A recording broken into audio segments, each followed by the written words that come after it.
বেসরকারি চাকুরিজীবীদের ক্ষেত্রে বেতন খাতে আয় নির্ণয়। কেমন আছেন সবাই? আশা করি সবাই ভালো আছেন, সুস্থ আছেন।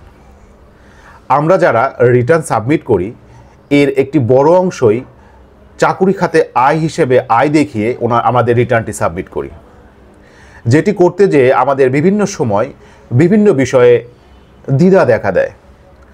আমি আমার আজকের ভিডিওতে একজন ব্যক্তি শ্রেণীর করদাতা যার চাকুরি খাতে আয় রয়েছে তিনি কিভাবে ওনার আয়কর হিসাব করবেন এবং ট্যাক্স ক্লেইম করবেন সে ব্যাপারে বিস্তারিত হাতে কলমে দেখানোর চেষ্টা করব। আমরা যারা এমপ্লয়ি, যাদের ট্যাক্সেবল ইনকাম রয়েছে, ওনাদের বেতন খাতে আয়ে যখন স্যালারিটা আসে তখনই সেই আয় থেকে একটি অংশ উৎসে কর কর্তন করে রাখা হয়, যেটি পরবর্তীতে ওই প্রতিষ্ঠান জমা দিয়ে থাকেন এবং স্যালারি সার্টিফিকেটে তার বিস্তারিত উল্লেখ থাকে, যেটি পরবর্তীতে ওনারা সমন্বয় করতে পারেন। সুতরাং আপনারা স্যালারি খাতে আয় কিভাবে দেখাবেন এবং আপনার কর্তনকৃত ট্যাক্স কিভাবে সমন্বয় করবেন সে সম্পর্কে চলুন আজ হাতে কলমে বিস্তারিত জেনে নেই। আমরা যখন আমাদের আইডি এবং পাসওয়ার্ড দিয়ে এই রিটার্নে এন্ট্রি করব তখন আমাদের সামনে এইরকম একটি ইন্টারফেস আসবে। আমরা উপরে দেখতে পাচ্ছি অ্যাসেসমেন্ট ইয়ার, অর্থাৎ 2025-26 যেটি বর্তমানে আমরা রিটার্নটা জমা দিব সেটির অ্যাসেসমেন্ট ইয়ার। এখান থেকে আরেকটি অপশন সিলেক্ট করা যায় যেটি হচ্ছে 2024-25, অর্থাৎ যারা গত বছর রিটার্ন জমা দেননি ওনারা চাইলে ওনাদের রিটার্নটি এখন জমা দিতে পারবেন, যদিও এক্ষেত্রে কিছু নিয়মকানুন এবং জরিমানার বিধান রাখা হয়েছে। তো আমরা যদি মূল আলোচনায় যাই, আমরা যখনই বাম পাশে রেগুলার ই রিটার্ন এখানে ক্লিক করব, প্রথমত অ্যাসেসমেন্ট ইনফরমেশন, এখানে আসলে আমার খুব একটা কিছু করার নাই। আমি জাস্ট এখানে ইনকাম ফ্রম এমপ্লয়মেন্ট এই বিষয়টা আজ আপনাদের দেখাবো, যাতে করে আপনারা সহজে বুঝতে পারেন, কারণ আমি যদি পুরাটা একসাথে বুঝতে যাই অনেকেই এটা নিয়ে দ্বিধায় পড়ে যায়। সুতরাং আমি চেষ্টা করব প্রত্যেকটি হেড ধরে আলাদা আলাদা ভিডিওর মাধ্যমে আপনাদের পুরা বিষয়টি সম্পর্কে একটি ধারণা দিতে। তো আমরা ইনকাম ফ্রম এমপ্লয়মেন্ট সিলেক্ট করলাম এবং ধরে নিলাম ওনার অন্য কোনো খাতে আর কোনো আয় নেই। Save and continue. এখানে আমি অ্যাডিশনাল ইনফরমেশন, অর্থাৎ আমি কোথায় থাকি সেটা এবং অন্যান্য যে ইনফরমেশনগুলো আমার জন্য অ্যাপ্লিকেবল সেটি পূরণ করব এবং সেভ অ্যান্ড কন্টিনিউয়ে যাব। আমরা যেহেতু ইনকাম ফ্রম এমপ্লয়মেন্ট সিলেক্ট করেছিলাম, আমাদের সামনে এইরকম একটি ইন্টারফেস হাজির হবে, যেখানে আমার চাকরি খাতে আয় বা এমপ্লয়মেন্টের যে ইনফরমেশনগুলো সেটি আমরা এখানে পূরণ করব। প্রথমত এখানে এমপ্লয়মেন্ট টাইপ, অর্থাৎ আমি কি ধরনের এমপ্লয়মেন্ট। এখানে দেখেন government pay scale, payment not through আইবাস, payment other than government pay scale, অর্থাৎ এই প্রথম দুটি হচ্ছে যারা গভর্নমেন্টের পে স্কেল পেয়ে থাকেন ওনাদের জন্য, এবং বাকি যারা আছেন সবার জন্যই private other than government pay scale ওনাদের জন্য। এবং আরেকটি এইখানে অপশন রয়েছে, সেটি হলো salary subject to reduce tax rate, অর্থাৎ যাদের রিডিউস ট্যাক্স রেট প্রযোজ্য তাদের ক্ষেত্রে এটি আপনারা সিলেক্ট করবেন। তো আমরা আজ বেসরকারি চাকরিজীবীদের যে বেতন খাতে আয়ের উপর কর নির্ণয়টা দেখছিলাম, সো আমরা এখানে private other than government pay স্কেলটি সিলেক্ট করলাম। নেম অফ এমপ্লয়ার, অর্থাৎ আমার চাকরিদাতাকে, আমি কোথায় চাকরি করছি, আমি ধরে নিলাম আমি ডিবিসি নিউজে চাকরি করছি এবং এখানে আমার ডেজিগনেশন ডেপুটি ম্যানেজার কমার্শিয়াল, এটা আপনারা আপনাদের মতো করে বসিয়ে নেবেন। এরপরে আসছে আমার স্যালারি সম্পর্কিত ইনফরমেশনে। এটি আপনি যে প্রতিষ্ঠানে চাকুরি করেন সেই প্রতিষ্ঠান হতে একটা ইয়ার এন্ডে, অর্থাৎ 2024-এর 1 জানুয়ারি থেকে 30 জুন 2025 পর্যন্ত আপনার যে ইনকামগুলো হয়েছে ওই কোম্পানি থেকে সে সম্পর্কিত একটি সার্টিফিকেট কোম্পানি প্রদান করবে, সেখান থেকে আপনি এই বিষয়গুলো উল্লেখ করবেন। এখানে আরেকটি বিষয় বলে রাখি, আসলে বিভিন্ন কোম্পানির স্ট্রাকচার অনুযায়ী এটি ডিফারেন্ট হতে পারে। এবং এটি একজন চাকরিজীবীর কর নির্ণয়ে কোনো প্রভাব বিস্তার করে না। আপনি যদি বেসিক স্যালারিতেও এই পুরো অ্যামাউন্টটাই ইনপুট দেন, সেক্ষেত্রেও আপনার যে ট্যাক্স রেট আসবে এটি আলাদা দিলেও সেই ট্যাক্স রেট আসবে। এবং অনেক সময় হতে পারে এর বাইরেও কোনো হেডে আপনার ইনকাম থাকতে পারে, সেক্ষেত্রে আপনি সেটি বেসিক স্যালারি বা অন্য যে কোনো খাতের সাথে অ্যাড করে, অথবা এখানে অ্যাড মোর একটা অপশন আছে, এখানে অ্যাড মোর অপশনে আপনি ওই ডাটাটা ইনপুট করতে পারবেন। এবং আমি আবারও বলে রাখছি, এইটাতে আপনার ট্যাক্স ক্যালকুলেশনে কোনো প্রভাব বিস্তার করবে না। তো এই ডান পাশে যদি আমরা যাই, এখানে আমরা আরও কিছু অপশন দেখতে পাচ্ছি, যেমন rent free accommodation, accommodation at concessional rate, vehicle facility provided, other non cash benefit. অর্থাৎ এ ধরনের যদি কোনো সুবিধা আপনি প্রতিষ্ঠান থেকে পেয়ে থাকেন, সেক্ষেত্রে আপনি সিলেক্ট করবেন এবং সেটির ইনফরমেশনটি পূরণ করবেন। আমরা ধরে নিচ্ছি ওনার শুধুমাত্র বেতন খাতে আয় অর্থাৎ স্যালারিটাই প্রাপ্য হন, অন্য কোনো আয় ওনার নেই। সুতরাং আমরা সেভ অ্যান্ড কন্টিনিউয়ে যাব।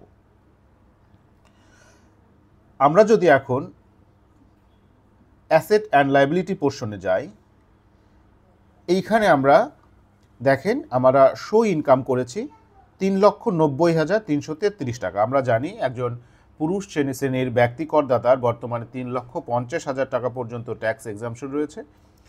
যেহেতু ওনার আয় 3,90,333 টাকা, সেহেতু ওনাকে আয়কর প্রদান করতে হবে। আমরা যদি ক্যালকুলেশনে যাই, আমরা দেখতে পাচ্ছি ইনকাম ফ্রম এমপ্লয়মেন্ট আমার 3,90,333 টাকা, এবং এর উপর আমার গ্রস ট্যাক্স এসেছে 2,017 টাকা। কিন্তু যেহেতু উনি ঢাকা সিটির মধ্যে অবস্থান করছেন, ওনার ক্ষেত্রে মিনিমাম ট্যাক্স হবে 5,000 টাকা, যেটি আপনার এলাকা ভেদে 4,000 এবং 3,000 টাকা পর্যন্ত হতে পারে। তো ওনার 2,017 টাকা ট্যাক্স আসলেও ওনার ক্ষেত্রে মিনিমাম ট্যাক্স হিসেবে ওনাকে 5,000 টাকা প্রদান করতে হবে। এখন আমরা যদি ট্যাক্স পে বলে দেখি, দেখুন এখানে দেখাচ্ছে টোটাল পেমেন্ট দিতে হবে 5,000 টাকা, এবং আপনার অ্যামাউন্ট পেয়েবলও আছে 5,000 টাকা।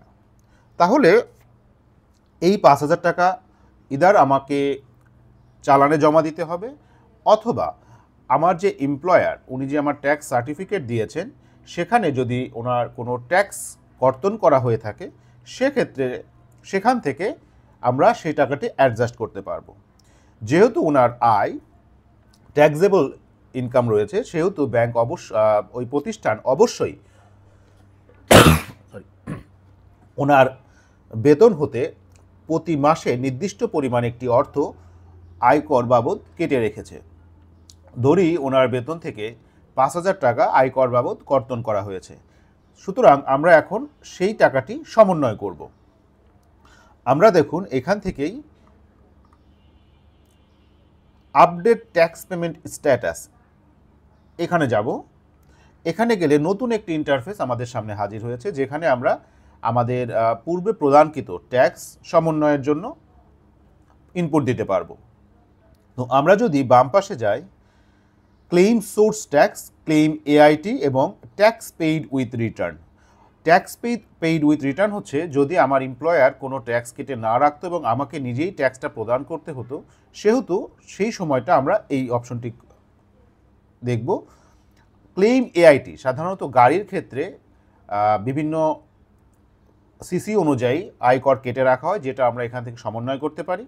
এবং ক্লেইম সোর্স ট্যাক্স অর্থাৎ আমার সোর্সে যখন আমার টাকা প্রাপ্ত হয়েছে, তখনই আমার যে টাকাগুলো আমার কেটে রাখা হয়েছে সেটার ক্ষেত্রে আমরা এখান থেকে সমন্বয় করতে পারি। সুতরাং আমরা যেহেতু এমপ্লয়ার আমার কাছ থেকে বেতন থেকে আমার টাকায় কর্তন করে রেখেছে, সুতরাং আমরা এটি ক্লেইম সোর্স ট্যাক্স এখান থেকে আমরা সমন্বয় করব।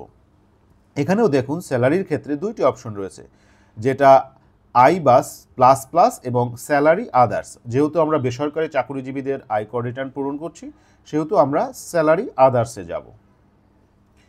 এবার দেখুন এখানে কিছু ইনফরমেশন আমাকে পূরণ করতে বলা হচ্ছে, যেমন ডিপোজিটিং অথরিটি পার্সন, অর্থাৎ কে আমার পক্ষ থেকে টাকাটি প্রদান করেছেন, অর্থাৎ আমার যে এমপ্লয়ার কোম্পানির নাম সেটি এখানে উল্লেখ করব। রেফারেন্স নম্বর, এটা যদি ওনারা যে সার্টিফিকেট দিবেন সেখানে কোনো রেফারেন্স নাম্বার উল্লেখ থাকে এবং ডেট থাকে, সেটা আমরা এখানে ইনপুট করব। চালান নাম্বার, অর্থাৎ উনি যে চালানগুলোতে জমা করেছেন আমার জন্য টাকা বা পুরো টাকাটা জমা করেছেন এবং আমার যে পোর্শনটুকু ছিল সেই চালানের নাম্বার এবং ডেট এখানে ইনপুট করব।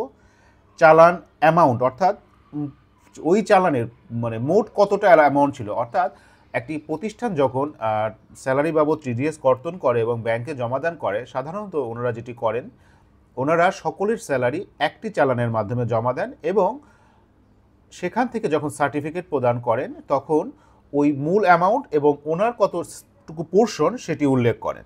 সুতরাং আমরা এখানে পুরো চালানের অ্যামাউন্টের পরিমাণটা উল্লেখ করব এবং আমার এর মধ্যে কতটুকু আছে সেটি এখানে উল্লেখ করব। আমি ওনারা কোন ব্যাংকে চালানটি জমা দিয়েছেন সেই ব্যাংকের নাম এবং ব্রাঞ্চের নাম উল্লেখ করলে আমরা নিচে এইরকম একটি অপশন দেখতে পাবো। আপনারা যদি 12 মাসে ওনারা 12টি চালান দিয়ে থাকে, আপনারা এটি 12 বার পূরণ করবেন এবং এই ইনফরমেশনগুলো তখন এখানে চলে আসবে। এখন যদি আমরা আমাদের যেই আগের পেজটা সেখানে গো টু রিটার্নে যাই, এখান থেকে এখন আপনারা দেখতে পাচ্ছেন যে আমার সোর্স ট্যাক্স হিসেবে 5,000 টাকা এখানে আমাদের যে কর্তন করা হয়েছিল সেটি চলে আসছে এবং আমার টোটাল পেমেন্ট 5,000 টাকা এবং আমার দেখুন এখানে কোনো পেয়েবল নেই, অর্থাৎ আমার রিটার্নটি এখন কমপ্লিট হয়ে গেছে। এইভাবে আপনারা আপনাদের স্যালারি ট্যাক্স হিসাব করতে পারেন। আর অন্য যে খাতের আয়গুলো আমি ধাপে ধাপে আলাদা আলাদা ভিডিওর মাধ্যমে দেখাবো, যাতে করে আপনারা এই পুরো বিষয়টি সম্পর্কে একটি ভালো ধারণা পেতে পারেন এবং আপনার নিজের রিটার্ন নিজেই পূরণ করতে পারেন। শুধু একটি কথাই বলবো যে আপনারা জেনে বুঝে নিজের রিটার্ন নিজে পূরণ করুন। যদি কোনো সমস্যা অনুভব করেন বা কনফিডেন্স না পান, আপনারা অবশ্যই আয়কর পরামর্শজীবীর পরামর্শ নিন, কারণ এবছর থেকে দৈব চয়নের ভিত্তিতে অডিট শুরু হতে যাচ্ছে। সুতরাং ভুল রিটার্ন পূরণে আপনি যদি অডিটের মুখোমুখি হন, তাহলে আপনার অর্থ এবং সময় দুটিই নষ্ট হওয়ার সম্ভাবনা রয়েছে। তো আজ এ পর্যন্তই। সবাই ভালো থাকুন, সুস্থ থাকুন। ধন্যবাদ সবাই।